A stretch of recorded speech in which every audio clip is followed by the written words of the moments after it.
indication of the readiness of Univen and the involvement of the leadership of this institution in not only hosting the ASAF Roadshow, but also ensuring that the Conference of Early Career Scientists that was opened yesterday is actually a great success. And from yesterday, I think it was just a build-up. Yesterday, it was a nice takeoff, and I think today we'll just be cruising at maybe 40,000 feet above sea level, because the leadership of this university made sure that the takeoff was excellent. And I couldn't forget what some of our speakers said yesterday, and this being in line with the theme of this conference that we are attending today around sustainable development. But something that kept on ringing in my ears even throughout the night is that if you don't love it, leave it. If you don't love it, leave it. That was the DVC of research in this institution. And a career in science, although I haven't had it that long, but if you do not love it, you will not make it. So I thought, okay, maybe love for science is also something that will sustain your career as you go through levels and different challenges and successes throughout your throughout your career. But second, one of the speakers, which was Dr. Stravos Nicolaou, talked about the societal impact as something that him, as a practitioner, is giving him great value as he nears the end of his career. And he alluded to, as a health scientist, of how when he looks back, he partly contributed to what we have today in terms of antiretroviral treatment in South Africa, which is, by the way, the biggest in the world. South Africa has the biggest program of antiretrovirals reach out to society. And part of that was informed by science and decision making. You will recall that the situation today was the same about 20 years ago. And some of the individuals, actually, including myself and many of you, have experienced the harshness of the HIV and AIDS pandemic, or what then in this country. So through science and the impact that from left, it is good to see that South Africa is a better society today. So my task this morning is to just do a few introductions and take you through. But the challenge that I have is that I was given profiles of the speakers for this morning, and it's listed here in a 192 pages book, because I was informed that I should not leave anything out. So bear yourself and just confirm. Answer. Presentation, good. We should be fine. Okay. Thanks a lot. For this, who will be dealing his talk online is Professor Thokozani Majozi. Water, Energy Nexus, and Environment. Currently, Professor Majozi is Executive Dean at the University of Witwatersrand in the Faculty of Engineering and Built Environment. He's a professor, a full professor in process engineering. He holds a research chair in sustainable process engineering.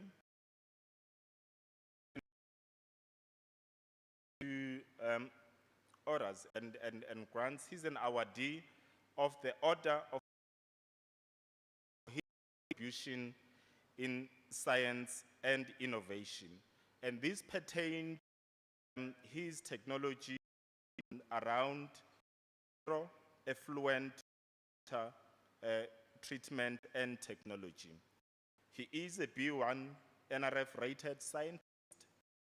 He's an editor.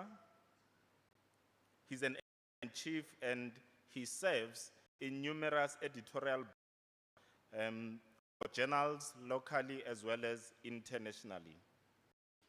In addition to an excellent output in publishing in journals, he has published 4 books, and this pertains his interest in scholarly being batch chemical process. He has vast experience in executive boards, in as chair and vice chair of the Engineering Council of South Africa, as well as the Council for Scientific and Industrial Research, where he also served as the chair of the board. In addition to not only 1, but 3 NSTF awards. Not only 1, but 2 NRF awards. And there's many other awards that he has gained locally as well as internationally. And I think to avoid reading the 191 pages of my book, just indicate, which is part of which excites me, that in his excellent profile locally and internationally, he is also a council member at the Academy of Science of South Africa. I thought it's important to close with that because if you were here yesterday, Professor Himla Swidial going through what it takes to be an ASAF member and what it means not only to become a member of the Academy of Science of South Africa, but to become a council member of that institution. Ladies and gentlemen, I'd like to introduce to you Professor Thokozani Majozi, who will be delivering his presentation online. Thank you.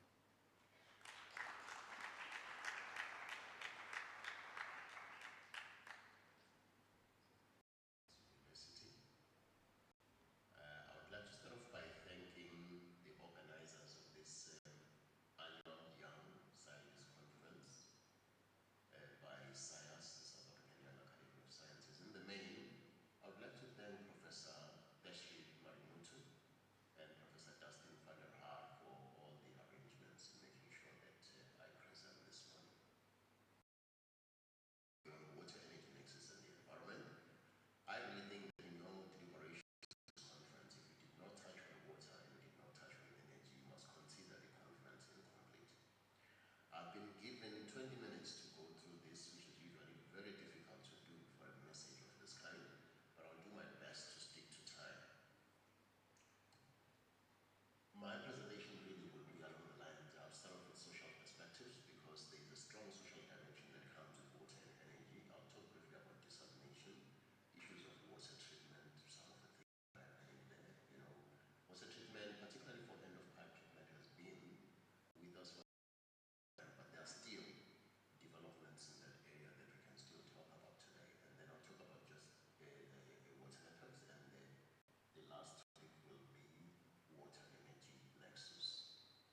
similar conflicts for various reasons, of course, all over the world. I mean, the Rhine River one, which is the second last there, is in Europe, and it has featured a number of times in topics of this kind, where you've got a river straddling a number of countries, and then ultimately at the sink of the river, you've got a number of problems.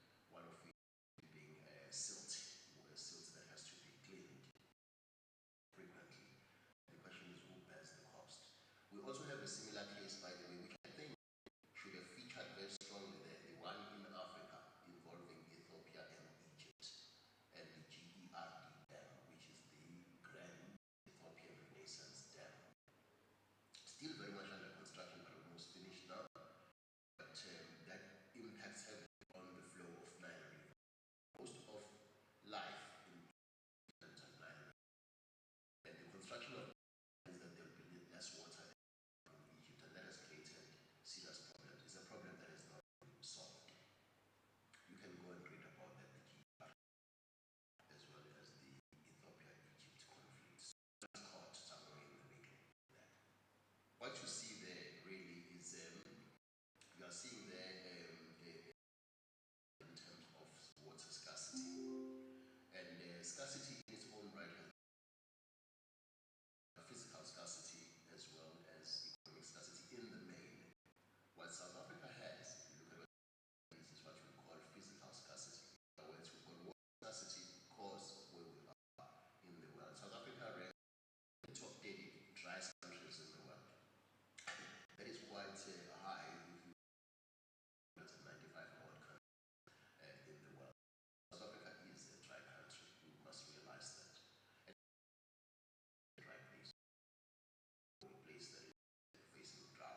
tend to be very, very cheap compared to your activated, and they tend to be equally effective in terms of removing contaminants.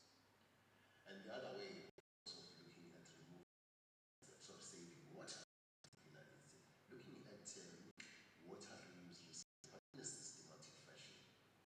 There is one of the case studies that you presented in one of the conferences.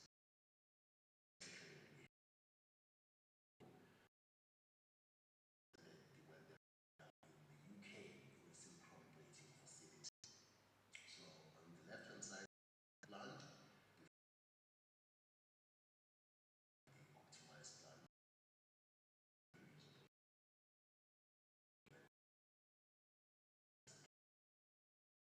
This does regeneration. We don't have membrane facility there. It's just water that is being regeneration. We've got now the methods of achieving this fashion. You can save quite significant amounts of water. The ballpark figure in most of the case studies that are conducted is between about say 20% and 40%. So the age was 10.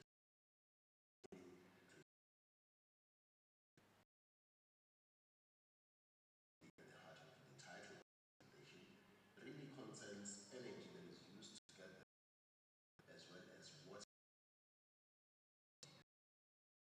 Very much to say, by the way, in our conversations, let us be very clear. Make sure that when you talk about without water, water without energy, rule the blade. In general, that's not the case. In order to get water, you need energy. For example, those pumps that will drive water from a region farm, for example, you need a pump to do that, to drive your water. Via elevations, you also then to run the pump, you need electricity. And in most energy, in our case, you need water. That I've got a nice example at the end. You need electricity. You might have water where you have water because this is a water energy food next. It's not about food here.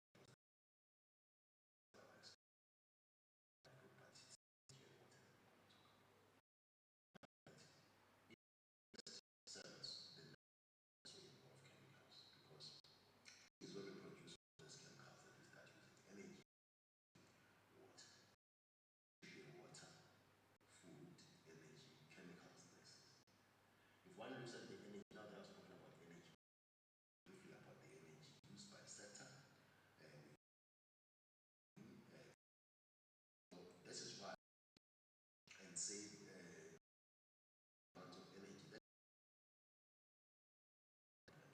It is the industry that uses the bulk of our energy, and we should focus on that compared to others.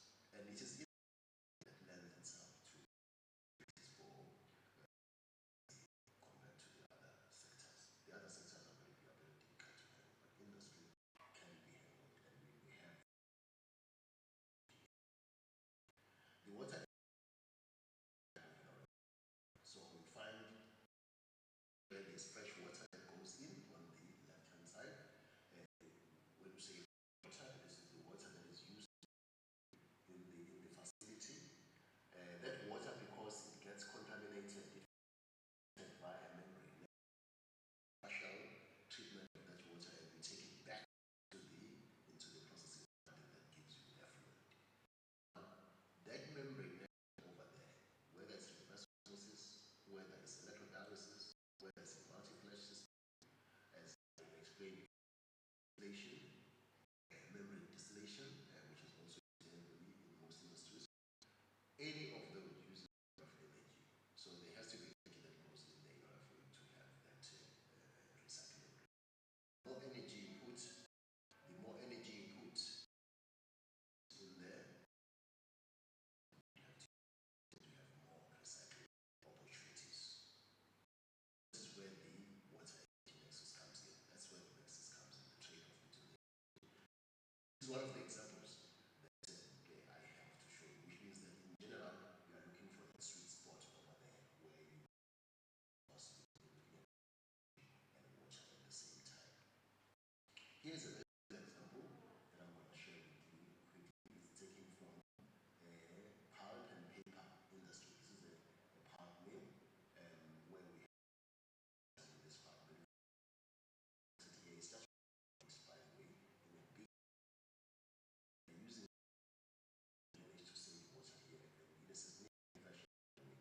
where you see those blue arrows there, that's the water that goes in, we use to those unit operations, where you see it is the water that is produced from those unit operations. Where you see blue, that is water that's being used, where you see red, that is the water that is produced. That water that is produced could be used potentially during the plan. This is what we see here. The question is, how would you design this in a way that is taking into account all the water recycling and reuse opportunities where possible. So there are methods for this, and in this particular case, this is the optimized plant. And this plant, as you can see now, is of in this particular case, 40% of fresh water and more than, I think it was about 20% wastewater. You can see here, this is the electrolysis unit, this is the reverse osmosis. Reverse osmosis unit, if you look at your right-hand side, you see the reverse osmosis as well as the ED is the electrolysis regeneration. Reverse osmosis, and then you will see arrows as well as the green arrows that show you your and reuse throughout the facilities. The red arrows are your return date that comes from each of those units. The green arrows are payment that comes from those units. As you can see, the return date still has some mainly ends in waste at the bottom of the diagram there on the right hand side. So the most of it goes into the wastewater sink. There is very limited potential for the return to be reused. And you see a bit of that comes from the R, which is mixing with the comes from the ED. So there's an element of dilution there, and that water goes back, it's recycled back in the ED, as you can see, and some of it then will go to the screening as well. So this is the network that you see generated via a systematic process of looking at and reuse opportunities. It's one example. The other example here was what we did at ESCOM Clean Power Station. It's a big facility to produce water there as well. I never thought that we've been doing would be applied or applicable to a power plant. It was part of the work that we had done until this case study had been in chemical industry. But yeah, also show the application of this process integration and process systems analysis yielding very good results. And this is a typical power plant that you see there. I did mention that I want to just share with you quickly how water and energy come about in a typical electricity generation facility. What you see there, it's your water. So your water would go in, and you see at the bottom here, I've got the feed pump, the feed water pump. So the feed water pump will take your water into the boiler. That's where you generate the steam, then runs the turbine. The turbine produces your electricity. So the turbine produces your electricity. The exhaust from the turbine needs to be cooled, as you can see there, using the water from the cooling tower. And that is how we generate the evaporation from the cooling tower and the cooling tower there. Whatever exhaust comes from the boiler goes into the stack. So the gray cloud that you see there is very dangerous. That is what's coming from the stack. Maybe sulfur dioxide really. And then the green cloud that you see from the cooling tower there, that is actually the water vapor. It's just the clean water that is generated by cooling. And in this case study, we saved that amount of water. You can see that they were sitting at about 119 megaliters of water per day, which equated to 3.1 liters per unit sent out. The unit sent out is kilowatt hour, and they were generating about 10,000 meter cubes of water per day. And then there are different options there. From the dead corner onwards, these are different options that we can them. The one that they actually implemented is the one in the dead corner, which is direct reuse and recycling. So from 119 megaliters of water per day, they came down to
Can we kindly give another clap for Prof. Majosi?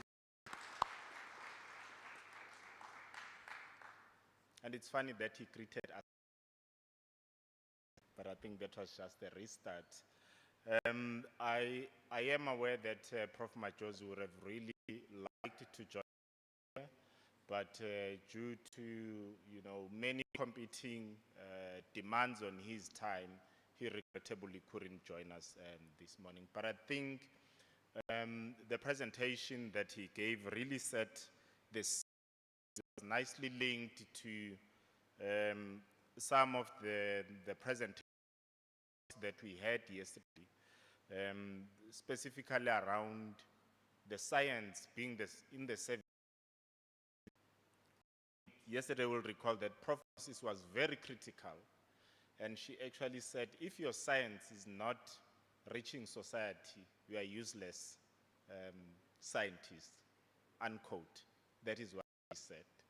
And she left a challenge for us to, she said, we need to humble ourselves as scientists, but in addition to that, we need to serve society through science. And Prof. Majosi's presentation today talks about two critical issues that we face today as the nation of South Africa. One of them is energy, the second one being water.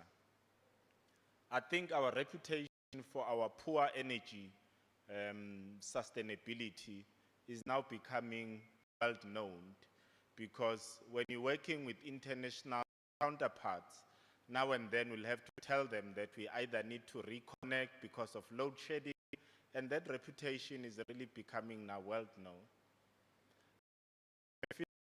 Use of water, we really haven't recently been able to shy away from our failures. We are aware that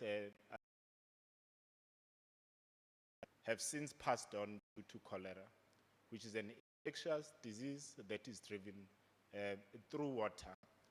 And that is the water that is not fit for consumption.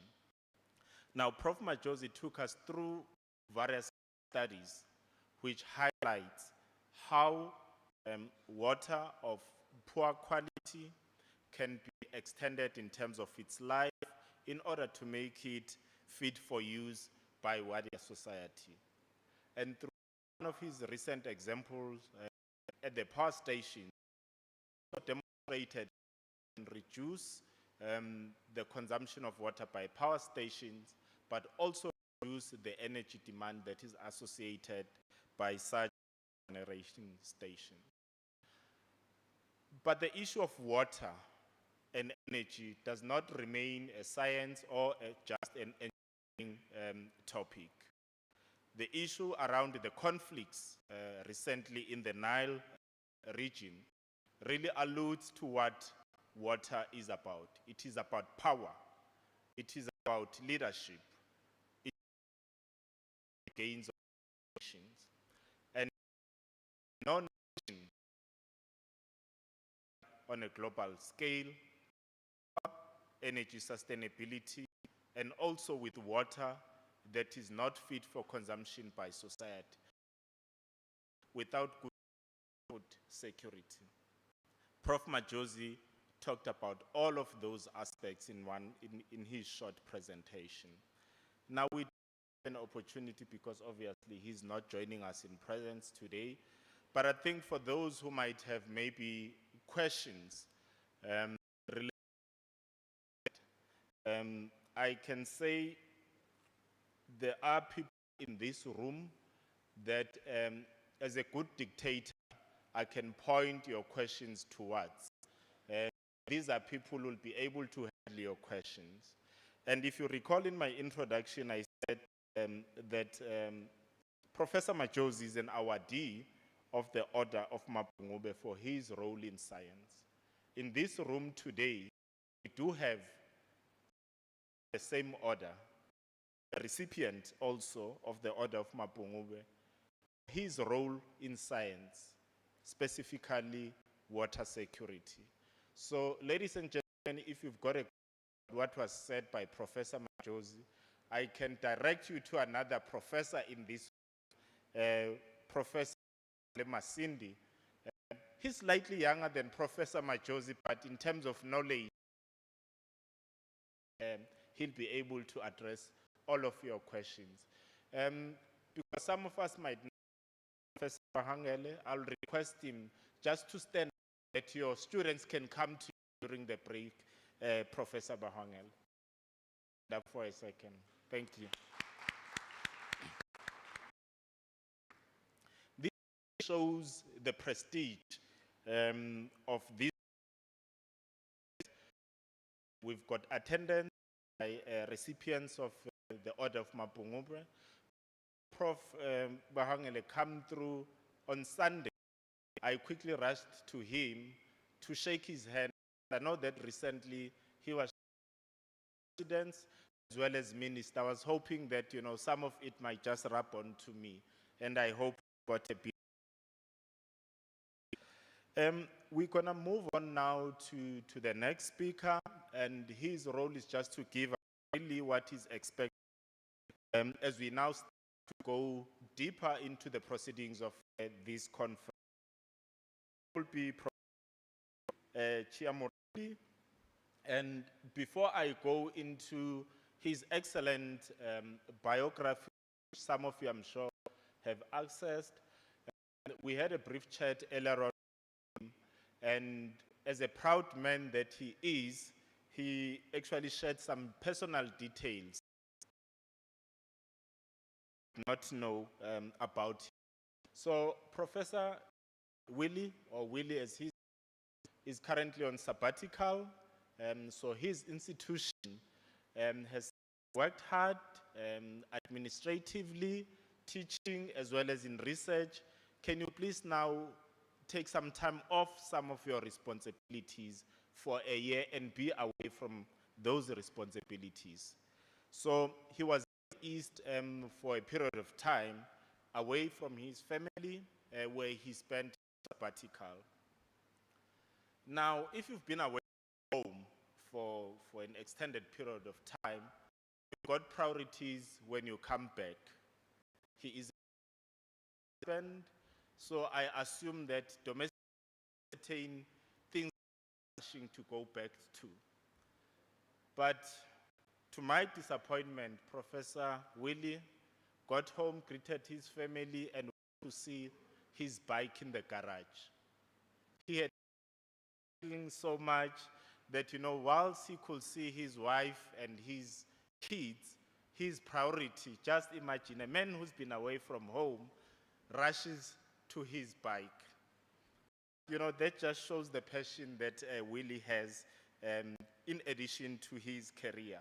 He is a professor in business at the University of Fort Hare, and he's an NRF-rated science interest is around human and organizational capabilities for economic benefit. Specifically, his interests are around how we use human experience to strengthen organizations in order to harvest socio-economic benefits for nations. He is African who has served during 2020 as the co-chair of SIAS. So in that regard, if you see or perceive SIAS to be of excellence currently, or if you feel there is a decline, you can allude that partly to the co-chairship of Professor Willie. But I can tell you that having worked closely with him and SIAS in the recent past, the trend is really just growing from day to day. And I can guarantee you that if you think this conference is excellent this year, wait and attend the offering of this conference. So as I've mentioned, he's an excellent scholar who's received numerous awards locally as well as internationally. But to prove his competitiveness in his domain, he's also been a recipient of numerous research grants within the continent, within South Africa, And you can imagine the fact that he spent time in the East. It is because he's got international research grants that afford him an opportunity and privilege. He is also associated with numerous professional organizations that draw his expertise. Professor Willie, if you can just allow me to drink some water. I don't think I can go through all the pages of your profile, but if you can come to the podium. Thank you.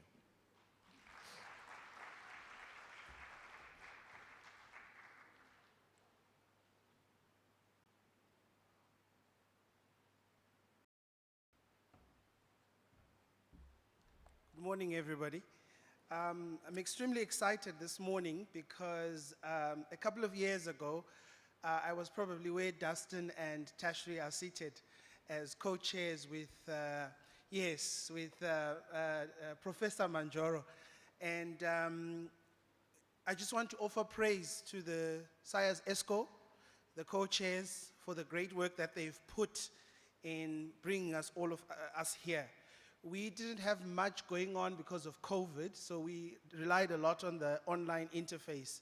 And I couldn't miss an opportunity to be part of this occasion, and thank you very much. In setting the scene this morning, the colleagues at the back have been playing two songs repeatedly. The first is Heal the World by Michael Jackson, and the second one, We Are the World. Yes, Heal the World by Michael Jackson.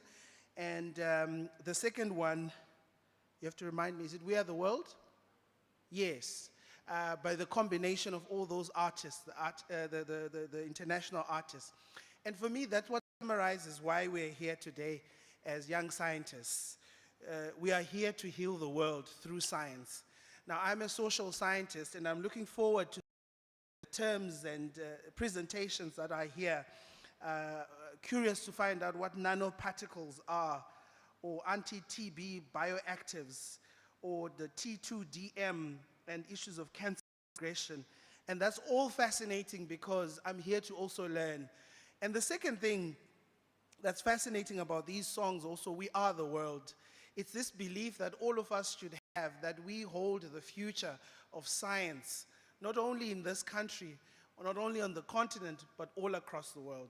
And this is an awesome responsibility that is thrust upon each and every one of us to be able to be part of that.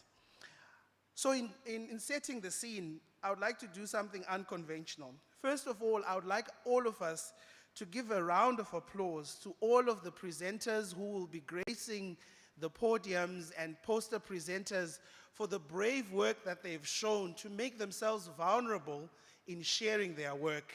And this is something we often don't praise a lot, but it takes time to put poster presentations. It takes time to see people putting slides together. I can attest to this because we were on a bus from Johannesburg, and some of the presentations being finished on that bus ride from Joburg to the University of Venda. So to all of our presenters, let's give them a round of applause for the efforts that they're all going to put in today. Some rules in deliberating in the next way forward. Please, when you go to the venues, listen and learn. Take time to appreciate that what you will be listening to will be people's effort and time away from their busy schedules to try and share their work. So please don't go there and say, well, why is your font size different on slide 2 and slide 5? As some have done in other conferences, not with SAYAS, but I've seen people deliberate over lunch. I was offended because there were multiple fonts being used there. Go, listen, and learn. If you can, yes, listen and learn. If you can, please give constructive feedback. Some of the authors of these papers will be nervous, and it's not going to help their nerves if you're going to be petty about some of the things. So give constructive feedback where you can. You don't have to ask a question, but you can also give praise to a presentation.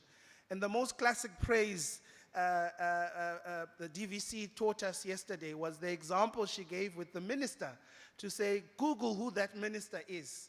And they say, Minister, I can see you're doing a lot of work here and there, and which leads to the next point. use this platform to network. I would love us to keep a record of finding out how many grants, collaborations are going to come out of this event, how many people are going to co-author papers from this event. Finally, please enjoy yourself. It's important that we have platforms like this, and looking at the program that we have a busy program ahead of us.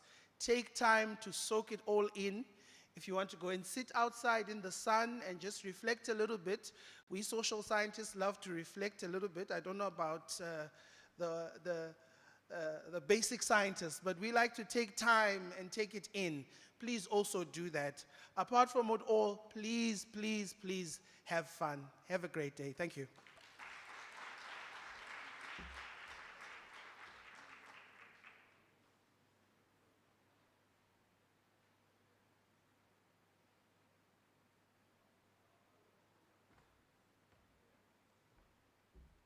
Thank you. Thanks a lot, really. Yeah, it really takes a lot of effort to put together a presentation. And what Willie alluded to is really something that is important, that let's go in there and learn, but let's also be kind, to the presenters. It is really nerve-wracking to stand in front of people who are experts also in their own regard and share your research with them. And this actually reminded me of a movie called Meet the Parents, whereby there was an eager grandfather who was teaching his grandson how to speak and many other tricks. And I don't know if who's watched it. His first words were something that the parents were not really happy about. So when we go into those sessions, let's not be too whole as well. Let's be kind to other people. We assist each other in strengthening. If there's weaknesses in the work that they did, let's be kind and strengthen that, because we hope the outcome of their work will solve the problems that this nation, that this continent is facing. I assume that also all the presenters have been to load their presentations and they are ready. We do not want to have the glitches. I recall that when some people and myself in the room started presenting, it was not USB sticks, but it was floppy disks, which were well renowned for messing you up before you take your presentation.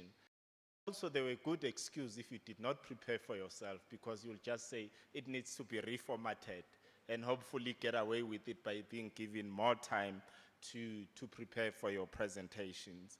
Ladies and gentlemen, it is really an honor and privilege for me to have been part of this session earlier, and I'm going to be joining some of the sessions to listen to your excellent presentations. You are experts, you know the best in terms of your research.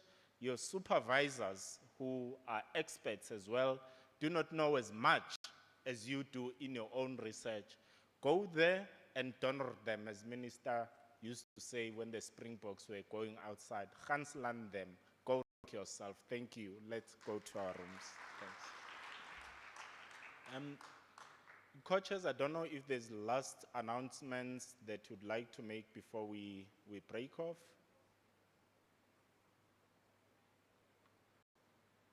Thank you.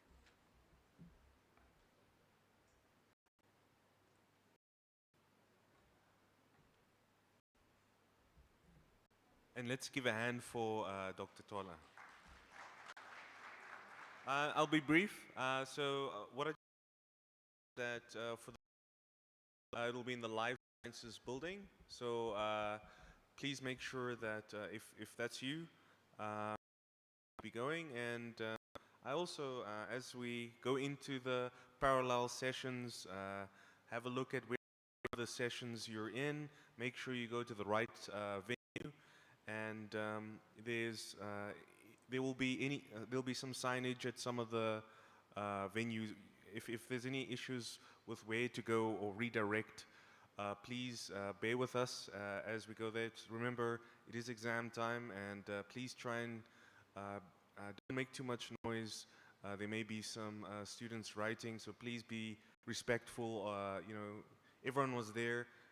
Please make sure that you go to those respective venues in an orderly fashion. And then I would also like to wish everything of the best for the presentations today.